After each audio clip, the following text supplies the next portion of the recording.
Hi, everyone, and welcome to another episode of Courageous Conversations about our schools.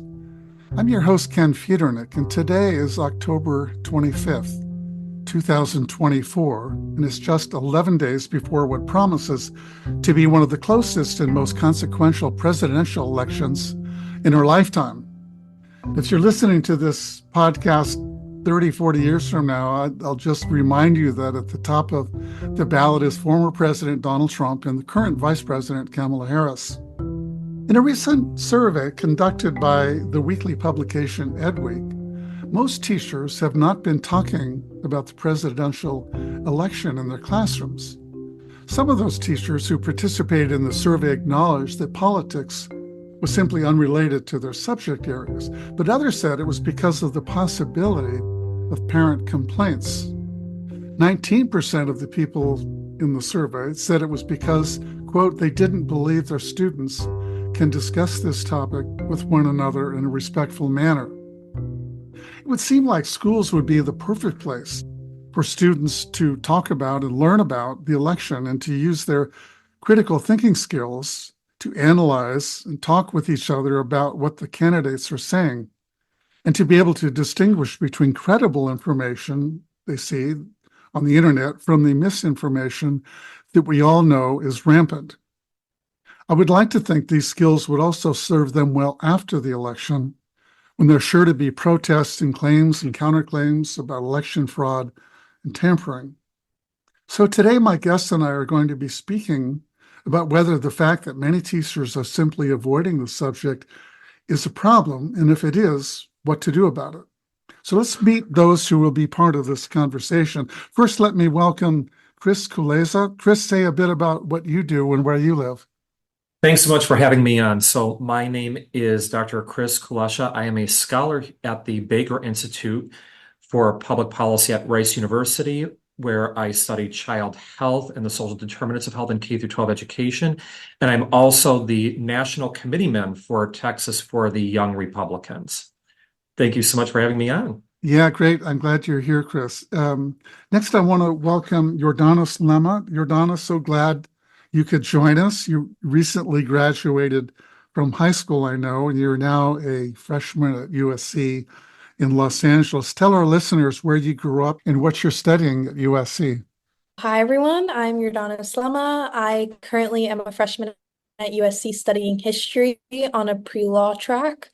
I am originally from the greater Philadelphia area, and a little bit of what I did back home was educational equity work, and I led a group of students where we had a group of students from traditionally overlooked backgrounds, and we were able to give them tools and anything necessary to succeed. And this was through giving them the tools needed to advocate for themselves, to be advocates in the future.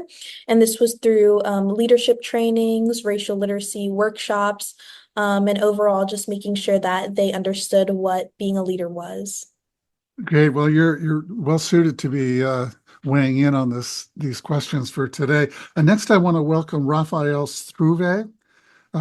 Rafael, I hope I pronounced your last name correctly. You, like Christopher, are also from Texas, isn't that right?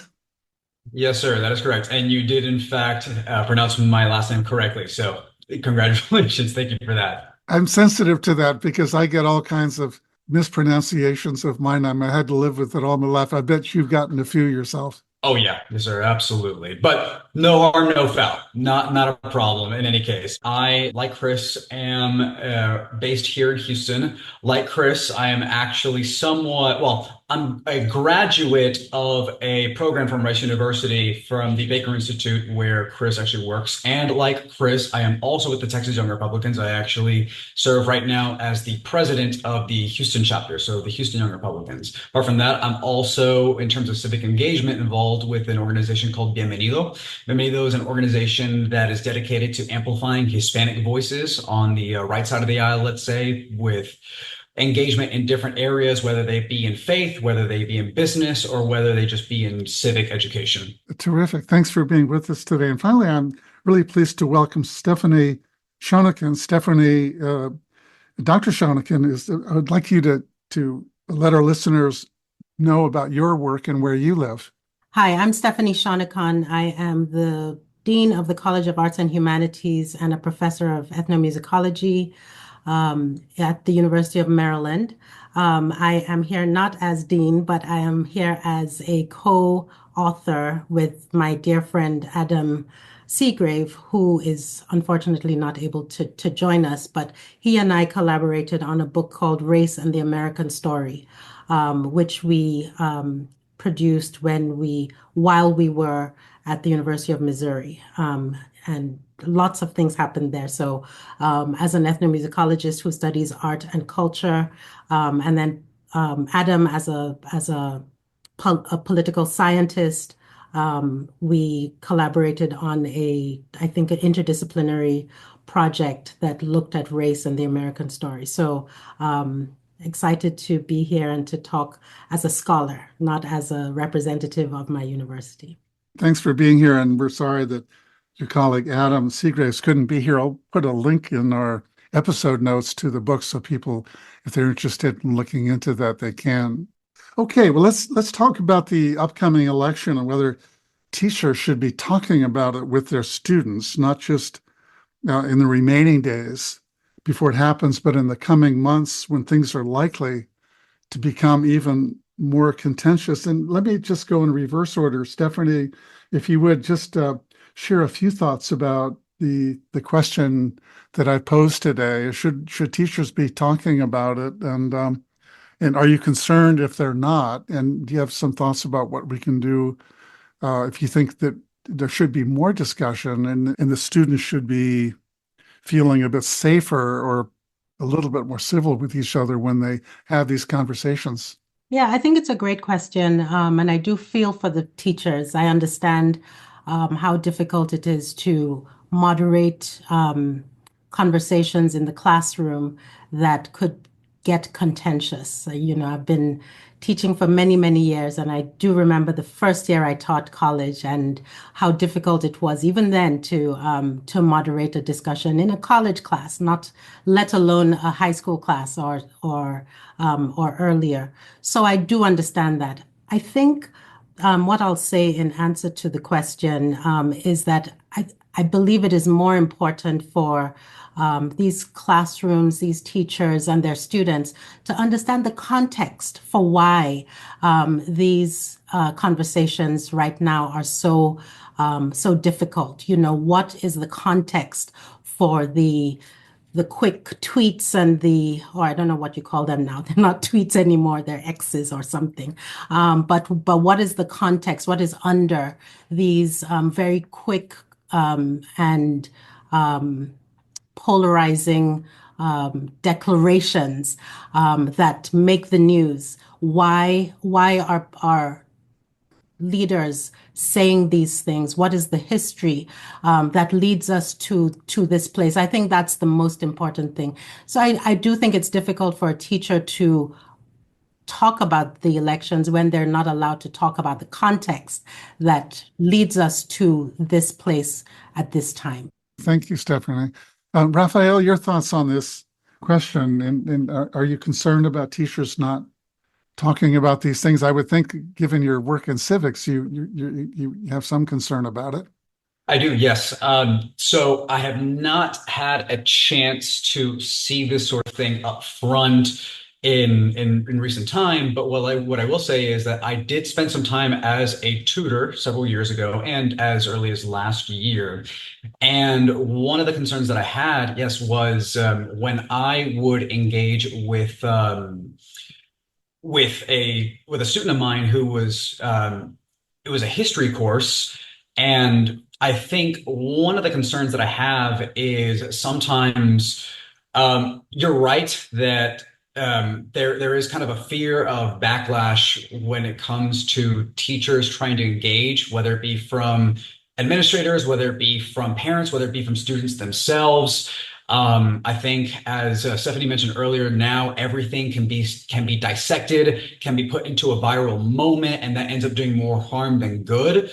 But at the same time, if students don't see that kind of modeled dialogue, that back and forth constructive disagreement in the classroom, where else are they going to learn it? I think that teachers have a duty not only to provide that, foster that kind of environment, but also ensure that they themselves check their emotions at the door.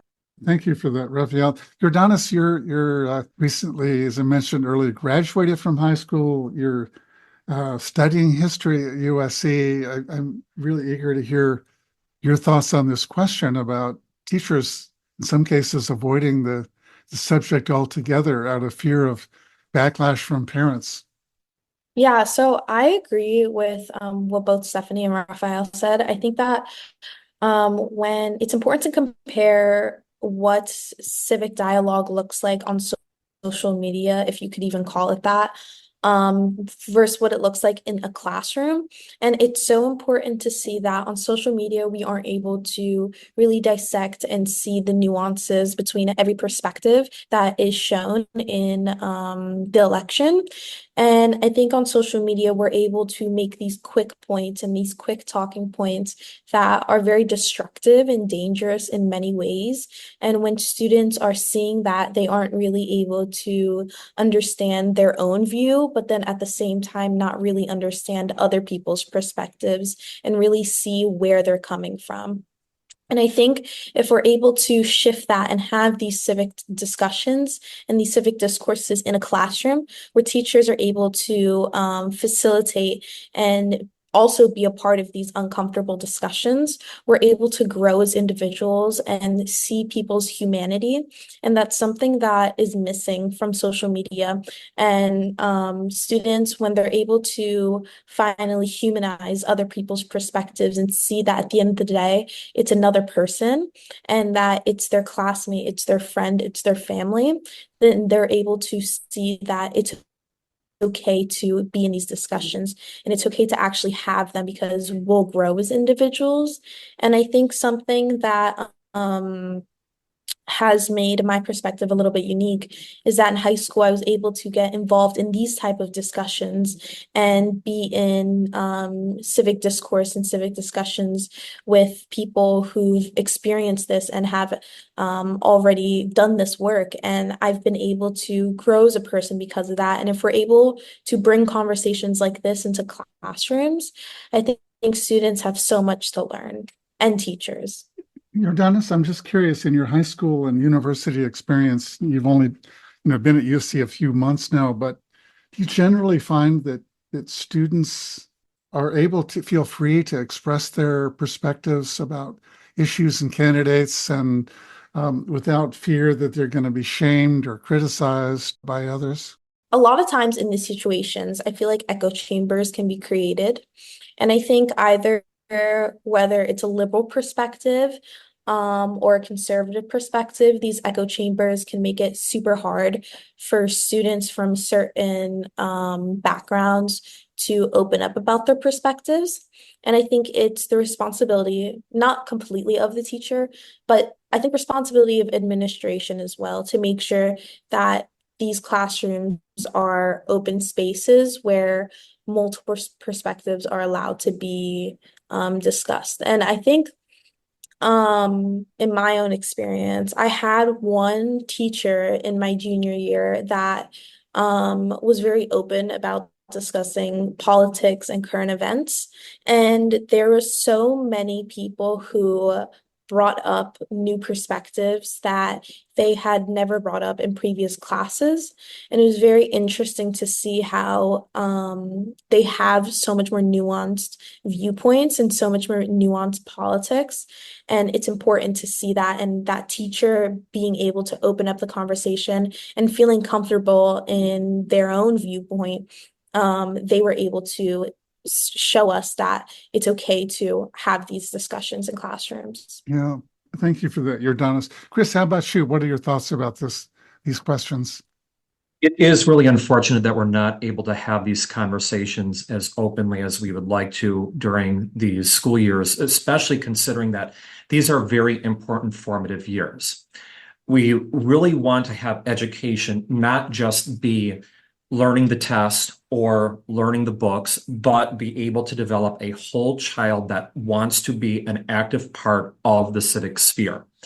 And we are harming that as we end up making the school environment more toxic when it comes to talking about politics. But unfortunately, it really isn't too surprising. And something that I wanted to expand upon, we were talking about context. For one, there's the context, the fact that we can't understand the context as to where we are politically because of the curriculum, but also we have to understand the context for which the teachers are operating under. More and more so, the school boards are becoming politicized. We are seeing at school board meetings much more attention and much more focus because we're living, of course, in a more polarized world. Different reasons for that. We are living now in areas that are more likely to agree with our political ideals, and we are only looking at news that conforms to our political ideals. So there's all of this pressure now on school boards to effectively mimic the politics of where they're living rather than meeting the educational objectives. And teachers and administrators, of course, are very concerned about having to respond to that. The thing is, too, is that teachers are pressured, again, when it comes to the curriculum, to teach the test in some cases and to stick to very specific outlines and guidelines that don't necessarily include the context for where we are politically and doesn't really necessarily include things like civic engagement. So ultimately, at the end of the day, we need to be able to give teachers the tools to be able to have these conversations in the classroom. But unfortunately, there isn't necessarily the ability or the will in many areas to be able to do something like that. But yet there are many tools out there that research has shown can really facilitate good discussion, but they're not always available for teachers to draw upon. All right. Well, thanks. You sort of set the stage, and I want to come back to something that a couple of you said about the context. And I think one context that comes to my mind that underlies this problem is what came out in this Ed Week survey, which is teachers who don't talk about it are concerned that there's going to be pushback and criticism from parents. So the context is, and it's sort of taking off on what you were alluding to, Chris, which is there's this eroding levels of trust among parents about teachers.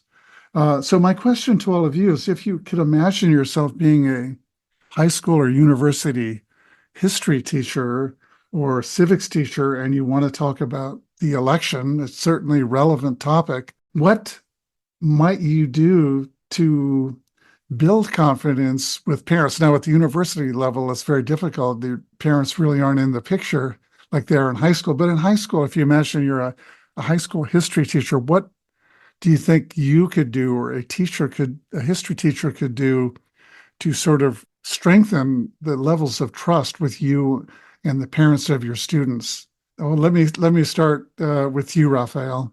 Yeah, that's a really great question, Ken. So I think that I had a really good experience as a tutor because while I was never actually a teacher myself, having these one-on-one conversations, I think obviously gave me a big advantage because the peer pressure was not there, right?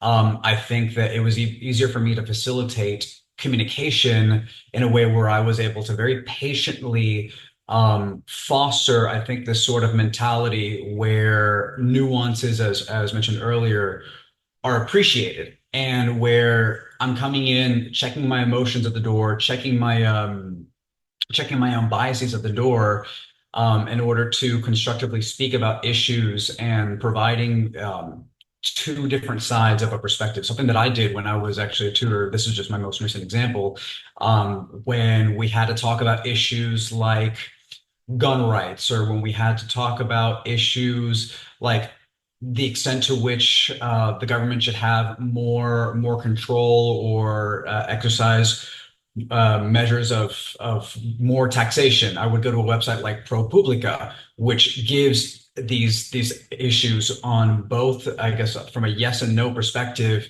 and with cited sources to back up their evidence. That's just, I guess, one of the several examples that I used when I was a tutor, and I was I was faced with that sort of challenge. I think that when it comes to being an actual teacher, what the most important thing is to ensure that the teachers understand that what you're trying to do is, number one, you don't want to enable an environment where students come into the classroom and because of what they see on TikTok or what they see on social media, that they're having to win or defend a side as opposed to actually listening to what the other person has to say. I think Giordano made a really, really good point earlier that I see this on both sides of the political spectrum, that conversations have been sort of whittled down to who is the loudest and who can sort of slam dunk on the other side the hardest. And that is not conducive to the actual kind of learning that needs to take place about not necessarily the who, the what, the where, but the why. So if the teacher can just set the tone by emphasizing that the goal isn't to win a debate, but to have a conversation, understand where someone else is coming from, even if you don't agree, I think that it at least puts doubts, concerns, fears to rest for the parents, knowing that at the very least, the teacher has the best interests of the student in mind in that regard. Yeah, I think you allude to something that I think is really important, that sometimes we enter into conversation or classroom conversations or even with our friends with the idea that our job is to win the debate, which is not the same thing as learning. So you look for mistakes in what the other person is saying, or you shout louder than they do, all thinking that the purpose of that is to come away thinking and having other people think that you won. But in a classroom, the point of schools is to learn, and you do that through what you alluded to is by listening. And as soon as you try to shut down other people, they're not necessarily going to share with you what they would want to share. But Stephanie, how about you? What can teachers do? And I realize that you're at the college level, but you know about high school and you know about elementary school. What can teachers do to build trust and restore confidence that they're not trying to indoctrinate or try to get their students to think like they do? Yeah, no, I think I really appreciated Raphael's notions of checking our biases at the door and showing that. I think it's really important that as much as we can do it, we're humans, so we all come in with our worldviews and so on. That's the truth.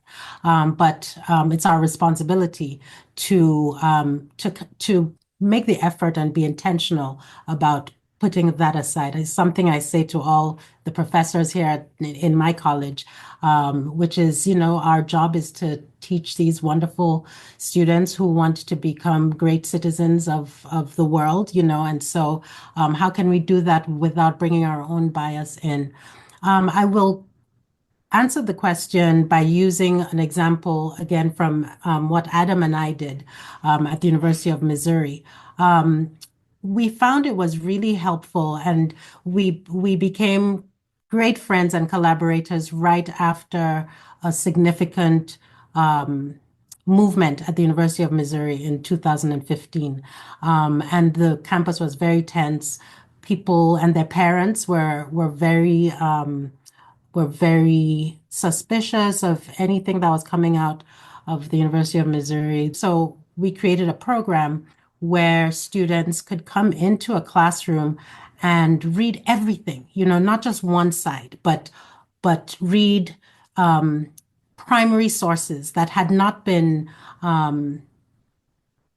commented on, rather giving our students a chance to read for themselves, the Declaration of Independence or the draft of the Declaration and the Constitution, and then speeches and so on after that. It was important for our students to get that firsthand view instead of reading and processing through other scholars' views. I think that's a really that turned out to be a very effective way of getting students who were on the left and the right to sit in a classroom and just process together. And then I think team teaching was is something that I would highly recommend. When students come into a classroom and they see Adam and myself, he's a white man and I am who I am, right? So I think it's also important to model for the students what a dis debate can look like that is respectful, grounded in scholarship. And again, neither of us have to win, but we at least are on the same ground when it comes to helping our students navigate to their own epiphanies about the world that they're living in. So those are the two things that I would put out as I think examples of what teachers might be able to do. But again, I say this without being in the high school or the K-12 class. I'm at the college. Yeah. Yeah, thank you. I sometimes think about what Amanda Ripley has written about and talks about. She's someone I've interviewed. She's the author of a book called High Conflict, and she's one of the country's leading experts on conflict and polarization and how we lessen and bridge our divides. But she says it's really not about no conflict. It's about healthy conflict. And what you alluded to, Stephanie, is modeling the kind of debates between you and Adam before your students that show that you can disagree. And not only can you're willing to, you embrace that, but it's the way that you do it and your willingness to say, oh, you brought up a good point I hadn't thought about. I need to think about that. Or we're going to have to just agree to disagree for now, but thank you for that's healthy debate. And sometimes in this bridging work, this courageous conversations work of depolarizing people assume that we're just trying to and that's what concerns me is the teachers are saying, you know what, I'm just not going to have we're not going to talk about the presidential election. That'll solve it. And I don't know that they actually think it'll solve it, but it's more comfortable to do that than to try to engage with your class. Like, what are you thinking about? Are you with your students? Who are you thinking might win and why? And who are you drawn to if you're willing to share that? And can we have that conversation in a way where we learn from each other? And that's that. It's troubling to me that the direction we're headed in is less conflict, no conflict, rather than healthy conflict. I want to share a story from a podcast interview I did a couple of years ago with a teacher named Tracy Barnett. She's a history teacher at a middle school in Fremont, California. And I had her on and her principal, a guy named Corey Brown. And the principal was there to say that Tracy would teach history very honestly. As the times became more contentious and some of these subjects became more volatile, she didn't change her curriculum or teaching at all. And the reason he supported her in teaching what she called honest history is that she had always made a concerted effort to communicate with her parents. Here's my curriculum. Here's what I'm trying to accomplish. She invited parents to come in to anytime during her class, but certain times during the year to witness what kids were talking about and invited them to come in and share concerns if they had them. The principal said he never got a single complaint from a parent because and she's a progressive minded teacher, but in working in a fairly conservative community in California, never had any complaints at all. And he attributed it to the trust that he had established with parents by being transparent and open and saying, this is what we are doing. This is why we're doing it. And I think the kids probably came home and never complained that Miss Barnett was trying to indoctrinate them or force them to think one way or the other. And so I think there's something about that, making it clearer to parents. And even at the college level to students, our goal here is not for me to try to get you to think like me, is to get you to think and to communicate effectively with other people and respectfully with other people in this class. So we're going to sort of draw this to a close, I really appreciate all of you weighing in on these important questions. Before signing off, I want to just share a personal note about the weeks and months ahead, as I'm concerned about it, as I'm sure you are as well. And I want to invite you, if you have a thought that you want to share with our listeners before we sign off about the weeks and months ahead post-election. Here's my personal note. This election will likely be very close, and there will be and already are allegations of election interference, tampering, and fraud. There will undoubtedly be lawsuits. We will be bombarded with misinformation, disinformation, and deepfakes. There's a good chance this will add fuel to our already divided communities, not just in schools, but in our families. Our democracies, all democracies, are fragile. If ours is to survive, we have to find ways to rise up above the rancor, to be civil, to honor our humanity, and to be good models for our children, and to promote unity regardless of the outcome of the election. So I just want to invite each of you, if you have something that you want to share, just a note for what you hope for in the coming weeks and months. Just if you would raise your hand, and I'll call on you if you have one to share. Stephanie? Thank you, Ken. This is such a great question.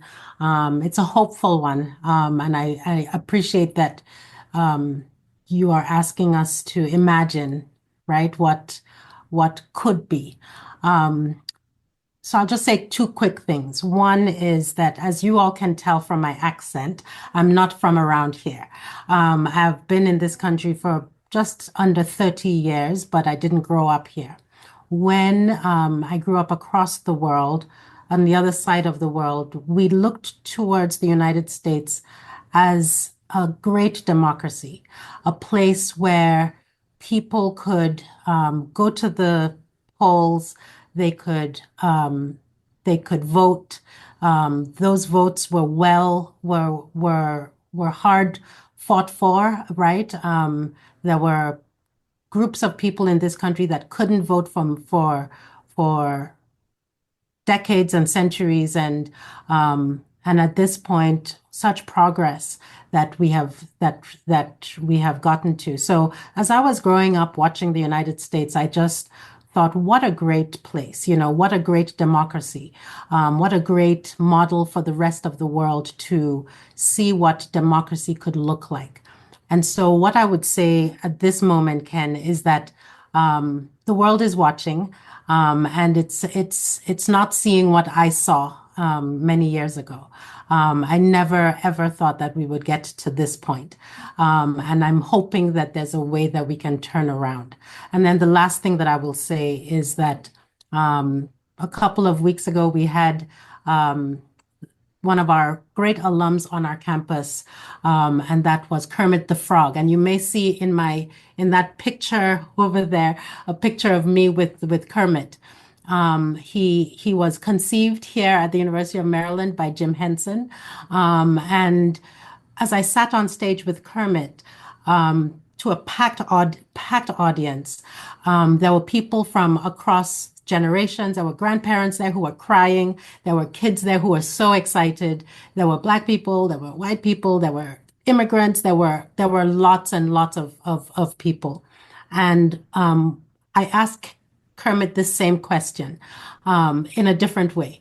And Kermit said, at some point, we need to get back to a place where we can all get along, where we can really see each other for our humanity, for our shared humanity. And then he ended up singing the Rainbow Connection. And of course, the audience sang along. But I'll leave it there, because I think for a little girl growing up in West Africa, watching Sesame Street, I saw a world that was diverse and kind. And I was inspired by that. And I wonder if we can get back there. So I'll leave it there, Ken. Thank you. Yeah, thank you for that, Stephanie. Rafael, you wanted to share a thought about the coming months ahead. I think one of the things that we have all sort of agreed on throughout the course of the podcast is the idea that lived experience, nuances, whether they be cultural or whatever the case may be, do need to be taken into consideration rather than attaching, again, our entire notion of identity to whoever it is that we vote for. Because the truth is, when everything is said and done, we need to understand that our political parties are meant to represent ideas, policies, not who we are as people. So I know it's hard, and it's very, very hard, but in the coming days, in the coming weeks, if we can hold on to that distinction, we can have disagreements that don't define our relationships or communities. And I think that that's going to make us better role models for our students, for our kids. And again, I know it's not easy, but that's probably the best way moving forward so that we end up not tearing each other apart. Yeah, well, you strike an optimistic chord, Raphael, and I appreciate that. And I hope you're right about that. I hope that this coming months is something that Kermit would be proud of and look back and say, all right, we went through a difficult time, and but we ended up, for the most part, being kind to each other, and I think in some ways that's really at the heart of preserving our democracy. Jordanis, I'm going to let you have offer your thoughts, just a final thought, and then we'll come to Chris. I think something that's been on my mind a lot recently with the coming election is that I'm hoping young people aren't demoralized to still be involved civically. I think a lot of times, well, not a lot of times, but specifically with this election in 2021, there has been a large emphasis on just the presidential election. And I haven't seen a lot of young people put emphasis on local elections or what's happening in their state. And I'm hoping that regardless of the outcomes of this election, that young people are still motivated to be involved in their local elections and in their states to make sure that the change that they want to see is actually happening. Because without getting involved on the local or state level, then this changes that they are hoping to envision aren't actually going to come true, because the presidential election at the end of the day isn't going to affect the large change that we want to see. I'm glad you made that point, Jordanis, because I was at a bridging event in my community where people in the community came together to talk about local issues. And one of the facilitators in a group came up to me later and said, we had a spirited, vigorous discussion about development and a variety of other local issues. He said, I could not for the life of me figure out what political party people were in or connected to. And it was because at the local level, the same political leanings often don't play out in the same way. And people came away saying, we had a really good discussion. We listened to each other across party lines. We didn't even know what party affiliation was. And we began to come up with ideas about how we're going to address some of our community challenges together. And we agreed to work on these things together. And so your call for young people to get involved in local issues, and all of us, is a really nice way to think about how we can participate in our democracy. It's not all just national polarizing toxic politics. It's local issues where there's often a lot of common ground. Chris, how about a final thought from you about this? Polarization is not new in the United States. The denial of people's humanity is not new in the United States. At this point, however, we should have learned and understood what happens when you have polarization and the denial of people's humanity, and understand what that does to our country and to our institutions. Right now, the enemy is not the person on the other side of the aisle. The enemy right now are the thoughts and the concepts that will undermine our democracy and our political institutions and proper civic engagement.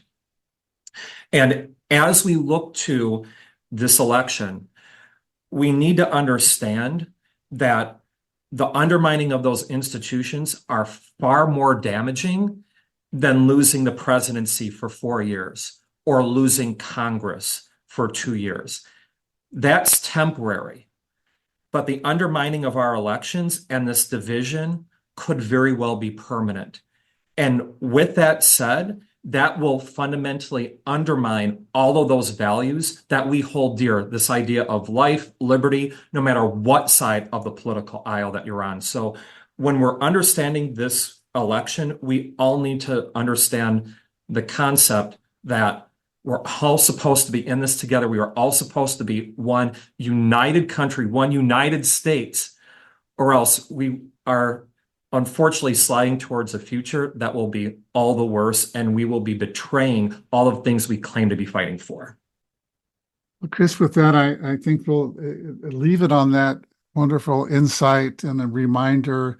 I'm always reminded when I have conversations like this that if people hadn't declared what their party affiliation was, that we on these conversations talking about challenging topics, race and history, how it should be taught, there's so much common ground that emerges, and that has indeed happened again today. I think we're all striving for the same thing. I appreciate the involvement of each of you in this conversation.